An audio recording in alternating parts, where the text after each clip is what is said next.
मनीषा जो मेरी भांजी थी डाणी लक्ष्मण से, वो किड्स प्ले स्कूल है सिंगानी के अंदर, वहाँ पार्ट टाइम जॉब करती थी।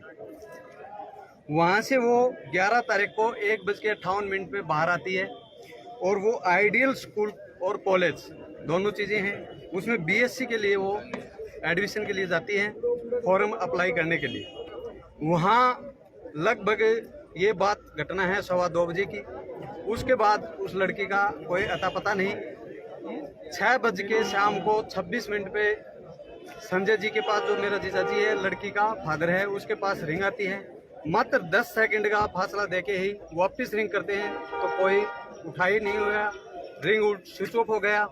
उसके बाद जैसे ही संजय जी को पता चलता है कि बच्ची मुसीबत में है, वो बस पकड़ के लुवारू से सिंगानी आते हैं। लुवारू वो पार्ट टाइम जॉब करते हैं और वहाँ आने के बाद 112 पे कॉल करते हैं। 112 पे कॉल करते हैं। कॉल करने के बाद 112 आती है। वहाँ आइडियल स्कूल में जाते हैं। वहाँ जाने के बाद जब उनको बोला जाता है कि भैया आप सीसीटीवी दिखाओ, फुटेज दिखाओ, यहाँ लड़की आई है क्या, उन्होंने मना कर दिया, कोई लड़की आई नहीं है यहाँ और यहाँ स्टाफ भी नहीं है। दूसरी बात, उन्होंने सीसीटीवी कैमरे के दिखाने के लिए भी बिल्कुल साफ साफ मना कर दिया। और जो 112 में जो मुलाजिम थे, उन्होंने उनसे, कॉलेज वालों से हाथ मिला के और बात करके वापस आ गए। संजय जी को वापस सिंगानी गांव में छोड़ दिया जाता है और 112 से जो मुलाजिम थे वो कहते हैं कि आप थाने जाओ लुहारू, वहाँ FIR कराओ। संजय जी वहाँ से आते हैं, FIR के लिए जाते हैं, FIR नहीं होती। ये घटना 11 तारीख की है, जबकि FIR रात को 12 तारीख को 7:30 बजे शाम को FIR होती है हमारी। जब थाने जाते हैं तो वहाँ भी ऐसा ही व्यवहार होता है कि मैं शब्दों में शायद ही बयां कर सकूं। उन्होंने कहा कि आपकी लड़की कहीं पिकनिक मनाने गई होगी, किसी के साथ गई होगी, जबकि हमारी जो भांजी है वो पूरे गांव में और सब में ऐसी शरीफ लड़की थी, कोई ऐसा नहीं था।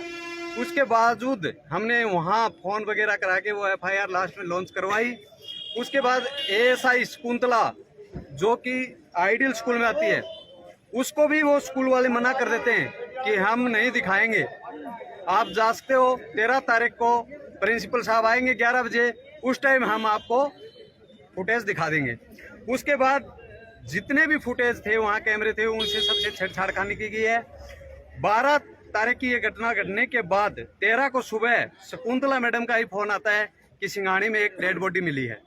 जब हम वहाँ जाके देखते हैं तो चेहरा जला हुआ था, कुछ भी नहीं था।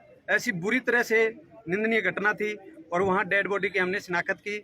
उसके बाद पूरा प्रशासन आता है, लुहारू का SDM भी आता है, डिप्टी भी आते हैं। उन्होंने आश्वासन दिया था कि 24 घंटे के अंदर हम मुजरिमों को गिरफ्तार करेंगे, तो अभी तक कोई भी गिरफ्तारी नहीं हुई है, न कोई, सिर्फ आश्वासन दिया जा रहा है। और पुलिस क्या कर रही है क्या नहीं, अभी तक हमें कुछ नहीं बताया गया। मिलाकर पुलिस की गलती, अगर पुलिस कोऑपरेट करती समय पर, तो अगर समय पर पुलिस कोऑपरेट करती तो मैं दावे के साथ कहता हूँ मनीषा आज हमारे बीच में होती और उन दरिंदों को पकड़ा जाता। तो SP साहब आए, क्या आश्वासन मिला, क्या संतुष्ट? SP साहब ये बोल के गए कि हम कार्रवाई कर रहे हैं, लेकिन कार्रवाई कहाँ तक है और इसके अलावा कुछ नहीं किया। तो क्या जो SHO हैं उनकी जांच से संतुष्ट हैं या किसी और अधिकारी के साथ? अधिकारी को दी हुई हैं और हम तो संतुष्ट उसी टाइम होंगे जब हमारे सामने मुलजिम पेश होंगे, तब तक कोई संतुष्टि नहीं है।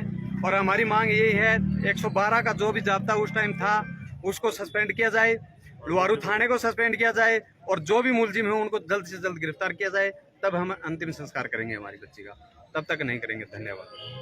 ये बहुत दुखद दुर्घटना है, इस प्रकार का जघन्य हत्याकांड और वो भी एक बच्ची के साथ, और जिस प्रकार से सर्कमस्टांसेस बता रहे हैं उस थोड़े से एरिया में जहाँ पर ये कॉलेज है, इंजीनियरिंग कॉलेज है या स्कूल एजुकेशन है, और अगर हम तत्परता से कार्रवाई उसी वक्त करते तो शायद हम लड़की की जान बचा सकते। इसलिए पूरी तरह से इंक्वायरी होगी, दोषी कोई कैसा भी हो उनके खिलाफ सख्त कार्रवाई होगी।